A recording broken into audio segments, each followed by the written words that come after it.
तो भाइयों नमस्कार। चलते हैं अपने पहले के संदीप है एक जो अपना भाई कुछ कागजात तैयार कर रहा है।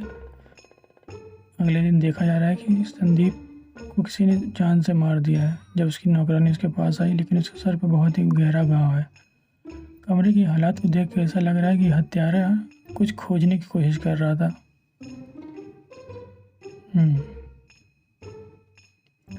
तो भाई डिटेक्टिव आया है हमारा मामले की जांच करने के लिए। उसने 4 लोगों पर शक किया है। वो चारों कौन है चलिए देखते हैं। पहली नौकरानी है, दूसरा उसका ग्रैंडफादर है, तीसरा बिल है, चौथा लीम है। इन तीनों में से किसने भाई? राग के तौर पे हमें मिला है 7718। इसका क्या मतलब होगा? चलिए आइए देखते हैं, पता करते हैं। तो भाई इन चारों में कोई एक खूनी है जिसका नाम है बिल। भाई बिल ने उसका मर्डर किया है। मरते मरते भाई उसने अपने सुराग के तौर पर कुछ छोड़ दिया था, हत्यारा का नाम लिखा था। अगली कहानी चलते हैं। राव एक बहुत प्रसिद्ध गायक गिटार वादक है जिसको कल रात हत्या कर दी गई है। बहुत ही प्रसिद्ध मतलब अच्छा गिटार बजा लेता है, वो शो बहुत करता है और कभी इससे कोई परेशानी नहीं है। लेकिन यहाँ पे हमारा जो मतलब शक है, उसके 3 ऐसे फ़ैन हैं जो उसके पास मिलने आए थे लास्ट टाइम। तो पहला फ़ैन बोलता है रोक किसी को परेशान नहीं करता था और वो बहुत ही अच्छा गायककार है, मैंने उसका कत्ल नहीं किया। तीसरी कह रही सर मैं तो उसका ऑटोग्राफ लेने के लिए आई थी, उन्होंने मुझे अपना ऑटोग्राफ भी दिया है। और चौथा कह रहा है मेरे लिए वो सर बहुत ही अच्छे हैं और उन्होंने भी मुझे ऑटोग्राफ दिया था। तो हमें बारी बारी चेक करना पड़ेगा कि इन तीनों में झूठ कौन बोल रहा है। अगर तीनों लोग ऑटोग्राफ लेने आए तो भाई ध्यान से देखो, 2 ऑटोग्राफ एक कलर के हैं और एक ऑटोग्राफ अलग कलर का है। तो भाई ये तीसरा बंदा जो है ऑटोग्राफ रेड कलर से लिखा है, इसका मतलब इसी ने ऑटोग्राफ लेने के टाइम पे उसको मारा है। अगली कहानी चलते हैं। एक कुत्ता ही बड़ा है हरामी जो कूद कर एक छोटी सी लड़की को काट लेता है भाई। इसका नाम येन है। येन की माँ जो है बेला है। बेला बसित एक नर्सिंग बोस है के दौरान उसने फैसला किया आज उस कुत्ते को पड़क के मारूंगी। तो बिल ने अपने अपने पड़ोसी से पूछा, पहले पड़ोसी के पास बोला मेरे पास छोटा कुत्ता है, तुम्हारे कुत्ते को क्यों काटेगा? वो मेरा कुत्ता नहीं है, वो कोई और कुत्ता है। ठीक है भाई, दूसरे पड़ोसी के पास जाती है, वो कहता है मेरे घर में कोई कुत्ता है ही नहीं, मैं कुत्ते पालता ही नहीं भाई। ठीक है भैया, तुम्हारे पास कुत्ता नहीं है? हाँ भैया मेरे पास कुत्ता नहीं है। हम तीसरे पड़ोसी के पास जाती है तो घर गई, उसने पूछा कि तुम्हारे कुत्ते ने मेरी बेटी को क्यों काटा है? उसने कहा मेरे पास छोटा सा पप्पी है, तुम्हारी बेटी को क्यों काटेगा? तो भाई इसमें झूठ कौन बोला बताओ ज़रा। तो भाई झूठा मेरे ख्याल से है नीली वाली लड़की है, सी वाली, क्योंकि अगर ध्यान से देखो तो उसके घर के बाहर बड़े बड़े पंजे यानी कि बड़ा कुत्ता भी उसी के पास है, उसी कुत्ते ने काटा है। चलिए अगली कहानी में चलते हैं। अगली कहानी में देखा शहर के बाहर एक बहुत ही पुराना कारखाना है और यहाँ कुछ कारखाने के बाहर कुछ लोग काम कर रहे हैं, लेकिन कुछ दिनों से कारखाना बंद है। तो एक दिन जो कारखाने के मालिक और अकाउंटेंट जो है पैसा इकट्ठा करने के लिए कारखाने में आते हैं, वो हिसाब लगाते हैं कितने दिन का काम हुआ। तो कुछ देर बाद वहाँ गुंडे आ जाते हैं भाई और उनके सभी पैसे लूट के चले जाते हैं। तो उसने भाई तुरंत डिटेक्टिव कॉल किया, बताया कि सर हमारे ऐसे यहाँ हालात हुए हैं। पूरी कहानी सुनने के बाद जो हमारा डिटेक्टिव सोच रहा है डिटेक्टिव की क्या करूँ भाई, किस पे शक करूँ। तो उसने सारे सवाल पूछा। उसके बाद हमें ये अनुमान लगाना है कि डकैती असली हुई है नकली हुई है, ये लोग झूठ बोल रहे हैं। तो यहाँ पंजे के 2 निशान है, इसका मतलब तो भाई ये असली है कि नकली ये पता करना है हमें। तो भाई साहब ये जो है बारिश हो रही है, सड़क का काम चल रहा है, बारिश के कारण मालिक के और अकाउंटेंट के पैर के निशान है और यहाँ कोई चोरी करने उनके निशान नहीं है। तो इसका मतलब ये झूठ और फेक कहानी, इन लोगों ने पैसे चुराए हैं। चलिए अगली कहानी चलते हैं। यहाँ देखा जा रहा है भाई एक स्कूल के वॉशरूम में बाढ़ आ गई, यानी कि स्कूल के वार्डरूम में बाढ़ आ गई। किसी ने लगता है नल खुला छोड़ दिया है जिसके कारण बाढ़ आ गई है और खूब पानी भर गया है स्कूल के अंदर। तो प्रिंसिपल बहुत ही गुस्सा होता है और सभी टीचरों से जाके पूछता है ऐसा किसने किया क्योंकि भाई वहाँ पे इतने सारे स्टूडेंट हैं, सर मुझे क्या पता किसने किया है, टीचर्स बोल रही हैं। तो हमें 4 लोगों पर शक है, यानी कि 4 छात्रों में। इन 4 छात्रों ने किसी एक ने किया है। जो स्कूल के टीचर सभी लोगों से पूछ रही हैं। तो ये लड़का बोल रहा मैं वॉशरूम गया था लेकिन नल को सावधानी से बंद करके आया हूँ, शायद रायन ने ऐसा किया होगा। अब रायन बोल रहा है जब मैं वॉशरूम गया था तो एक नल लीकेज हो रहा था, इसलिए मैंने इसे बंद कर दिया और मैंने अन्य 2 नल भी बंद कर दिए, शायद टैम ने ऐसा किया हो। अब टैम बोल रहा है कि मैं वॉशरूम गया था लेकिन तुरंत वापस आ गया, मैंने तीनों नल खुले नहीं छोड़े, शायद सैम ने ऐसा किया होगा। तो इन चारों बच्चों में से किसने नल को खुला छोड़ा है भाई, पता करो। सबके स्टेटमेंट अलग अलग हैं। तो किसी एक ने भाई नल खुला छोड़ा है, तो वो कौन है हो सकता है बताओ। तो भाई टाइम है ऐसा लड़का है जिसने ये कहा कि मैंने तीनों नल बंद कर, यानी कि किसी ने वो नल खोले हैं, क्योंकि किसी ने नहीं बताया कितने नल खुले थे। चलिए अगली कहानी चलते हैं। हमारा मेहुल भाई आया है अपने कुछ दोस्तों के साथ कॉफ़ी पीने के लिए। वहाँ पे कॉफ़ी पी रहा है, दोस्तों से बात भी कर रहा है। लेकिन दूर खड़ी एक लड़की जो है मेहुल को भाई बहुत पसंद कर रही है, यानी कि उसकी फ़ैन है मेहुल की, क्योंकि भाई हमारा मेहुल एक जासूस है। तो वो तुरंत अपना जासूस के पास दौड़ कर आई, उनसे कहा सर मुझे ऑटोग्राफ दे दीजिए। तो मेहुल ने कहा बिल्कुल, लेकिन थोड़ी देर बाद लाइट चली जाती है भाई, वहाँ की लाइट बंद हो जाती है। तो ऐसा लगता है किसी ने मुख्य स्विच बंद कर दिया, यानी कि एमसीबी गिरा दी थी। तो वहाँ के वेटर ने चालू की जाके। जब लाइट वापस आती है थोड़ी देर बाद तो पता चलता है भाई लड़की का नेकलेस गायब हो गया। भाई हमारे जासूस के पास खड़े खड़े नेकलेस चोरी हो गया, वो भी डायमंड का। तो मेहुल जो अपने दोस्तों से और वेटर से पूछने का सवाल शुरू करता है कि भाई पहले तुम ही लोग से पूछा जाए, वो लड़की हमसे मिलने आई या हमारे पास ही उसका सामान चोरी हो गया, ये कैसा हो सकता है। तो दोस्तों ने कहा हमने ऐसा नहीं किया सर, हम तो तुम्हारे साथ बैठे हैं भाई। तो वेटर से पूछता है वेटर तुम्हें कुछ पता नहीं है। तो वेटर कह रहा है सर मैं तो पीछे ही खड़ा था आपके, मुझे क्या पता।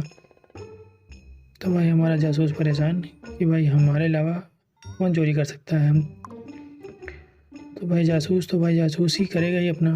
तो तुम बताओ कौन लिया है। अगर ध्यान से देखा जाए तो भाई वेटर ही चोर है, क्योंकि देखो पहले जब वो जूस लाया था जूस कम था, उसके बाद जब उसने नेकलेस उसी में डाल दिया तो जूस का गिलास भर गया। तो भाई चोरी पकड़ी गई। अगली कहानी चलते हैं। ये रिक नाम का बंदा है भाई जिसकी हत्या कर दी गई है। अब हमारे डिटेक्टिव ने वहाँ के जो भाई ओनर है डिटेक्टिव को कॉल किया, बोला सर बाहर में हत्या हो गई, आगे देखिए। तो भाई हमारा रिपोर्टर तुरंत पहुँच गया। तो भाई रिक को जहर दे के किसने मारा है। तो मेहुल ने कहा किसी के साथ किसी ने उसको जहर दे के मारा है। तो भाई जो उनसे रिलेटिव हैं उनसे हमें पूछताछ है, उनसे हमें शक है, तो भाई हमें इनसे पूछताछ करनी पड़ेगी। तो टायलर कह रहा सर मैं पूरे दिन कार्यालय में था और सीधे घर आ गया, मैं रिक सर के बाहर आने का इंतज़ार कर रहा था। एमा बोली सर मैं आज ख़रीदारी करने गई थी, माल से फूड और कोर्ट में डिनर नहीं किया, लंबे समय से मैं रिक सर से नहीं मिली हूँ। सोफिया कह रही सर मैं बहुत बीमार हूँ लेकिन पूरे दिन बिस्तर पर थी, इसलिए आज मैं बाहर भी नहीं गई। मैं देख रहा बीमार भी है और तैयार भी है। तो भाई इन तीनों में से रिक की हत्या किसने की है, जल्दी जल्दी बताओ। वीडियो अच्छी लग रही है तो चैनल को सब्सक्राइब भी कर लेना भाई। तो भाई टायलर है, एमा है, सोफिया है। तो मेरे हिसाब से भाई कत्ल सोफिया ने किया है, क्योंकि उसने कहा कि सर मैं बीमार हूँ और पार्टी के लिए तैयार भी है। भाई देख रहे हो बीमार भी, चल भी नहीं पा रही थी, झूठ बोल रही है। चलिए अगली कहानी चलते हैं। भाई ये हमारा विलियम है, इसने महसूस किया कि भाई उसकी पत्नी उसको धोखा दे रही है। तो भाई उसने अपनी पत्नी का पीछा किया और एक रेस्टोरेंट में तक पहुंच गया जहां उसकी वाइफ जाती है। तो वो अंदर गया, देखा उसकी पत्नी जो है एक मेज़ पर अकेले बैठी है। तो उसने एक वेटर को बुलाया, पूछा क्या इस लड़के के साथ कोई आया था। तो वेटर ने कहा हाँ सर एक आदमी आया है, वो वॉशरूम गया है। तो भाई विलियम जो है उस लड़के से मिलने के लिए वॉशरूम गया, लेकिन वहाँ 3 लड़के थे। तो हमें विलियम को और हमें पता लगाना है कि वो कौन लड़का है जो उसकी वाइफ से मिलने आता है। तो भाई ABC कौन हो सकता है, देख के बताओ।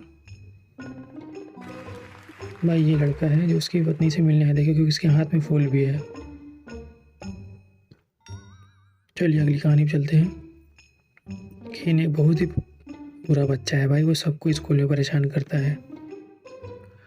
भाई वो सभी बच्चों को परेशान करता है। उनको भाई एक बच्चे को तो लॉकर में ही बंद कर दिया, सामान भी तोड़ दिया। तो रहा है जिसके साथ उसका दुर्व्यवहार हुआ है, और प्रिंसिपल से उसने शिकायत की कार्यालय में जाके कि मैडम इसने मुझे लॉकर में बंद करके मेरा सामान तोड़ दिया है। मेरे सामान को कुछ पता नहीं क्या किया इसने, और इसने मेरा सामान भी चुरा लिया और मुझे वापस भी नहीं कर रहा है। तो खेन कह रहा नहीं ये घड़ी मेरी है, यानी उसने उसकी घड़ी चुराई और कह रहा है इसे मैं आज ही खरीद के लाया हूँ। अच्छा भैया, तो प्रिंसिपल साहब ये देख रही हैं कि घड़ी किसकी है भाई, तो हमें पता लगाना है घड़ी किसकी है। तो क्या ये देख के लगा सकता है इसने घड़ी चुराई है या फिर झूठ बोल रहा है भाई। तो ये घड़ी केन की है या रॉय की है? केन लेफ्ट में है, रॉय राइट में है। तो भाई घड़ी जो है केन की है, क्योंकि देखो भाई इसने एक अलग से छेद किया और घड़ी छोटी है और वो बड़ा बच्चा है। तो भाई इसकी चोरी पकड़ी गई। अगली कहानी चलते हैं। भाई दंपत्ति नाम का एक नया मॉल खुला है शहर में, और रेमा जो है फैसला किया आज मैं मॉल में घूमने जाऊंगी। तो भाई उसके पति जो काफ़ी देर से इंतज़ार कर रहा है, उसको फ़ोन भी कर रहा है।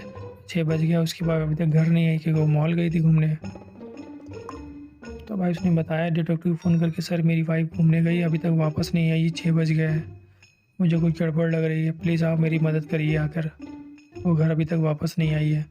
डिटेक्टिव कह रहे तुम परेशान मत हो, मैं आ रहा हूँ तुम्हारे घर। तो भाई हमारा डिटेक्टिव जो है जासूस उसके घर पहुँच गया कियारा के। जो भाई गया उसका नाम कियारा है। तो उसने सभी से पूछताछ करना शुरू कर दिया। तो पहले पूछताछ करता है कियारा की बेटी से, बोलती माँ मुझे मॉल ले जाने वाली थी लेकिन अभी तक घर वापस नहीं आई, मुझे उसके बारे में कुछ पता नहीं सर। नौकरानी करी, सर मैडम अभी तक मॉल से वापस नहीं आई और मुझे भी नहीं पता, मैं घर की साफ़ सफाई कर रही थी। और उसका हस्बैंड कह रहा है वो तो मुझसे सुबह पैसे वगैरह लेकर गई, मैं मॉल जा रही हूँ घूमने के लिए, मैं वापस नहीं आई। और उसकी बेटी दूसरी वाली कह रही है कि मुझे भी नहीं पता मम्मा अभी तक क्यों नहीं आई। तो भाई 2 बेटियाँ, एक नौकरानी और एक उसका हस्बैंड। तो इनमें से भाई ऐसे कौन बंदा है जिसने उसका किडनैप किया है? मुझे तो लगता है भाई नौकरानी, बिल्कुल भाई नौकरानी। देखो क्योंकि मैडम घर पे आ गई है और मॉल का बैग भी रखा हुआ है, तो इसी ने किडनैप किया है। तो अगली कहानी चलते हैं। माइकल और स्टीव दोनों पड़ोसी है भाई। आज माइकल जो है अपने ऑफिस जो है अपनी बाइक से गया, कार घर छोड़ दिया है, और जब वो वापस घर आता है ऑफिस से तो देखता है भाई उसकी कार पे किसी ने स्क्रैच बड़ा सा मार दिया। और देख के बड़ा गुस्सा होता है, बड़ा चिल्लाता है भाई किसने मारा मेरी गाड़ी पे स्क्रैच। तो वो सबसे पहले अपनी पत्नी और बच्चों से पूछता है कि तुम्हें स्क्रैच के बारे में पता है? तो पत्नी बोलती मैं आज सुपरमार्केट गई थी और ख़रीदारी करने के बाद मैं घर आई और वापस आया, देखा तो गाड़ी पे स्क्रैच था और इसके बारे में मुझे कुछ नहीं पता किसने किया। उसकी बेटी बोली सर मैं पूरे दिन पढ़ाई कर रही थी, अब मुझे भी नहीं पता कि स्क्रैच किसने मारा। छोटा बेटा बोल रहा है कि मैं स्टीफन के यानी उस पड़ोसी के घर में था और खेल रहा था, मुझे स्क्रैच के बारे में कुछ नहीं पता। अगर तुम लोगों ने ध्यान दिया हो तो भी तुम्हें पता चल जाएगा तुरंत कि भाई किसने किया है। तो मैं बता देता हूँ भाई इसके छोटे बच्चे ने किया है, क्योंकि इसने कहा कि भाई स्टीफन के घर में था, क्योंकि इसके पड़ोसी के यहाँ तो ताला लगा है, इसका दोस्त कहीं गया था, घर पे था ही नहीं, तो उसके छोटे बच्चे नहीं गए भाई। उसका बच्चा झूठ बोल रहा था मतलब। चलिए अगली कहानी चलते हैं। भाई इसका नाम कालीन है, बहुत परेशान है। वह आज लैपटॉप में बैठ के बहुत सारा काम कर रहा है और चाय पे चाय पी रहा है टेंशन में। और उतनी में उसकी छोटी बेटी आती एलिना और फ़ोन किया और एक और कप चाय मंगाया कि बेटा 1 कप और चाय लेके आओ। ठीक है भाई, चाय तो दे दिया। कुछ देर बाद अचानक अंधेरा हो जाता है और जब बिजली वापस आई तो पता चला कालीन का मर्डर हो गया चाय पीते हुए थे। तो भाई हमारे जासूस को बुलाया गया जासूसी करने के लिए कि सर पता करिए किसने किया मर्डर। अब उसके यहाँ उसकी 3 बेटियाँ हैं। अब इन तीनों बेटियों पर हमें शक है, जिसका नाम भाई टीना है, एलिना और अलाना है। तो भाई जो है कालीन का जब मर्डर हुआ तो उसने आखिरी टाइम पे भाई कुछ सबूत छोड़ा है, काफ़ी से उसका 2 अक्षरों में नाम लिखा है। तो सुराग के तौर पे हमें 2 चीज़ें मिली हैं, तो उन दोनों चीज़ों में हमें शक करना है कि भाई कौन मर्डर कर सकता है। टीना है, एलिना और अलाना है। तो भाई कब के मुताबिक NA लिखा है, यानी कि ना। तो ना मतलब हो गया अलाना, अलीना भी हो सकता है लेकिन अलाना होना चाहिए। तो भाई चाय के मुताबिक सुराग में मिला है टीना। हाँ यार, मैं कहाँ देख रहा हूँ, टीना ही मर्डर कर सकती है। चलिए भाई अगली कहानी में। भाई जेम्स एक बहुत ही अमीर आदमी है और एक दिन कहीं गाड़ी से जा रहा था भाई, उसका टक्कर हो जाता है गाड़ी का। लेकिन शुक्र यह है कि वो भाई उस टक्कर में बच जाता है, लेकिन बट उसकी याददाश्त चली जाती है। और जब याददाश्त वापस आती है तो यहाँ देखता है कि भाई उसकी एक ही बेटी है, लेकिन यहाँ पे दो बेटियाँ आ गई हैं। वो कह रही मैं बेटी हूँ, कह रही मैं बेटी हूँ। तो भाई सबूत के तौर पे उसकी छोटी बेटी का एक फ़ोटो है, ध्यान से उसकी फ़ोटो देख लो। उसकी एक ही बेटी है, लेकिन यहाँ पे दो लोग पैसे की लालच में भाई बोल रहे हैं कि मैं बेटी हूँ पापा, मैं बेटी हूँ। तो हमें पता लगाना है उसकी ओरिजिनल बेटी कौन है। कि भाई रैन का भाई तो याददाश्त चली गई है, तो तुम्हारे हिसाब से कौन लगता है? तो भाई लेफ्ट वाली जो है दीवार पे देखा जाए तो उसकी बेटी की जो गर्दन पे तिल है, इसके भी तिल, यानी कि वही इसकी बेटी है।